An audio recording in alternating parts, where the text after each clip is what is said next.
Difficile de ne pas associer Brigitte Bardot à Saint-Tropez et à la Madrague, la petite maison de la baie des Canou-Biais dont elle a hérité de sa maman.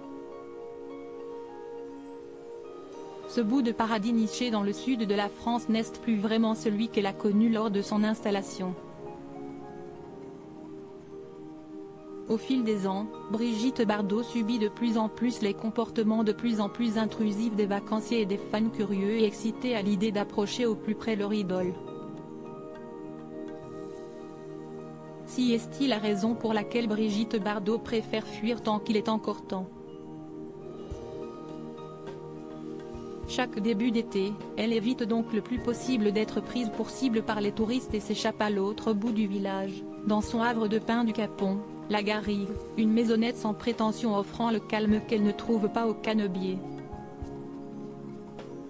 Ces allers-retours, Brigitte Bardot les fait, non pas seule mais très bien accompagnée. En plus de ses fidèles animaux, elle peut compter sur la présence de Bernard Dormal, son compagnon et mari depuis 30 ans, qui l'a rejoint au volant d'une Suzuki Jimmy gris métallisé tel un chevalier servant comme l'indique le journal du dimanche dans son édition du 30 octobre 2022. Leur routine d'amoureux est bien rodée. Sur les coups de 18 h, elle remonte chez elle, escortée par son mari, à gauche. La mer scintille comme un tableau pointilliste. Ils arrivent ensemble devant le portail. Ils reviennent pour le coucher du soleil. Chaque jour, un spectacle fastueux.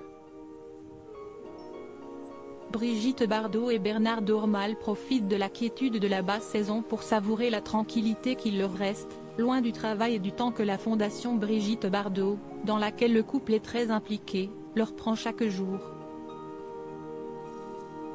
L'ex-vedette de cinéma mettra toute son énergie, et ce jusqu'à la fin, dans la protection des animaux qui, comme elle le dit si bien, ont une pureté que l'homme a définitivement perdue.